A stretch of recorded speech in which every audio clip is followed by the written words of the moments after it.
August 4th, 2026, Allendale, California. A machine within a nearly fully automated house lists off important events and jobs of the day. 8-1, tick-tock. 8-1 o'clock, off to school, off to work. Run, 8-1. But no doors slammed, no carpets took the soft tread of rubber heels. It was raining outside. The weather box on the front door sang quietly, "Rain, rain, go away, umbrellas, raincoats for today." And the rain tapped on the house, empty, echoing. These are the opening lines of Ray Bradbury's powerful short story, There Will Come Soft Rains, a title borrowed from a Sarah Teasdale poem of the same name. The honestly prescient story was published in 1950 and tells of an automated home which, you know what, let's just continue from where we left off. As the machine continues to sing, the rest of the house spins up its automated services. Garage doors open, breakfast is cooked, dishes are washed, and robotic mice vacuum the floor. And as an aside, I quite enjoy how close Bradbury gets to many elements of current home automation, but especially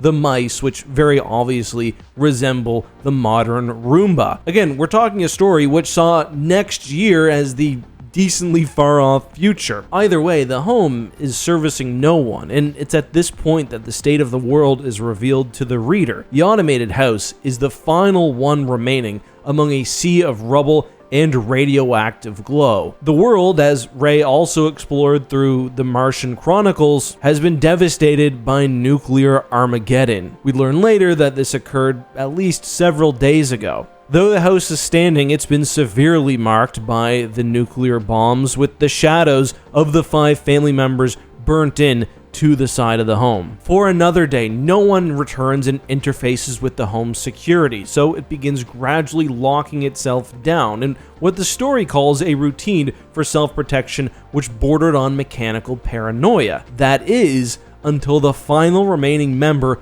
of the family returned. The dog, once strong and vibrant, now thin to the bone, covered in sores, and clearly extremely sick due to radiation. The dog, after realizing no one remains, lies down in the home and shortly dies afterward, to be disposed of in the home's incinerator. But the home continues. I would say like there's nothing wrong, but not quite. Although dinner is made, the nursery prepares for the child's bedtime, the bath is filled with water, the prepared dinner from earlier disposed of and cleaned up. The automated voice in the mother's study, having received no instruction, begins to read a poem, There Will Be Soft Rain, which I'll fully read in just a moment. Shortly after, however, that night, the house begins to die. It starts as a tree crashes through the wall, a fire breaks out, the home's automation systems attempt to save itself, but with the war happening several days ago, the water supply is nearly gone, and I'll read its death. The house shuddered, oak bone on bone, its barred skeleton cringing from the heat,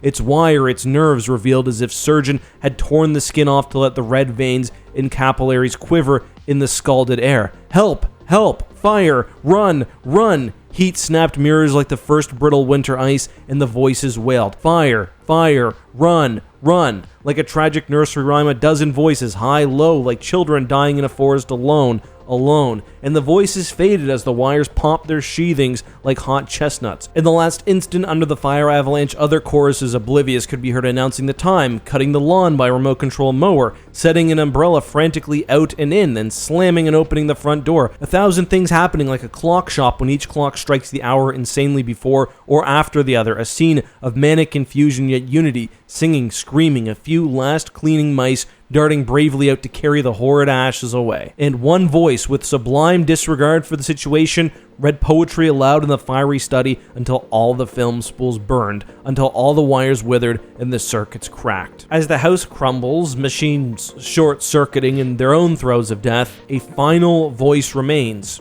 One final wall of the house stands, a wall which can do nothing but repeat. Today is August 5, 2026. So I say this is a prescient story not only because of how well Ray Bradbury does in predicting home automation, but also because of humanity's relationship now with machines and artificial intelligence. You may notice, especially in that excerpt I read, that the house is almost always personified. Not only are its behaviors always described in human-like terms, it doesn't beep, it screams. but also the house is given a purpose and at times even seems to realize the situation. The house has other emotions. It's angry at inconveniences like having to pick up after the sick dog. And this is so interesting because the machines were created by humanity and to serve humanity, but we also see ourselves in them, and they cannot live without us. There's sort of a spirit in the machine here, given the fact that the house clearly knows, in whatever way it can, that no one is coming back, but it still fights so desperately to save itself. It cries out, even though it must know no one can hear it. I also find it really interesting how the machine is directly contrasted with nature. The machine relies on us. It can't live without humans. Our pumps fail and nature returns it to ash. That ties in really nicely as a point of contrast with the poem of the same name, There Will Come Soft Rains, which I will read now. There will come soft rains in the smell of the ground, and swallows circling with their shimmering sound, and frogs in their pools singing at night, and wild plum trees in tremulous white. Robins will wear their feathery fire, whistling their whims on a low fence wire, and not one will know of the war, not one will care at last when it is done, not one would mind, neither bird nor tree, if mankind perished utterly, and spring herself when she woke at dawn would scarcely know that we are gone. There Will Come Soft Rains is but one of a series of anti-war poems by Sarah Teasdale, but the unique feature in this one is something also explained quite precisely by George Carlin. Besides, there's nothing wrong with the planet. The planet is fine. The people are fucked. We have the conceit to think that somehow we're a threat, that somehow we're going to put in jeopardy this beautiful little blue-green ball that's just floating around the sun, and we think some aluminum cans and some plastic bags are going to make a difference. Planet isn't going anywhere. We are. It's just sort of an interesting string, I find, where we derive our life from the planet, but the reverse isn't true. The planet can survive without humans. We see the same with robots. At least the robots envisioned specifically in this story. And in a way, I think that kind of stands in contrast to how a lot of science fiction treats artificial intelligence. I think it's a different story than one we might get today. The house simply wants to live. Even though it exists in a vacuum, it serves no one. It's not bad for that purpose, and I don't know, I do feel a little sad for that last wall, which can do nothing but live in its own form of torment. The house itself is already the last survivor in a bleak land, slowly coming undone in little ways, not unlike the dog, really, and it's just got a lot worse. You know, it reminds me of how the novel Do Androids Dream of Electric Sheep, later adapted for Blade Runner, uses its own nuclear war and environmental disaster to illustrate the power and unending march of entropy. Everything comes apart. I also, speaking of other media, just can't help but think of WALL-E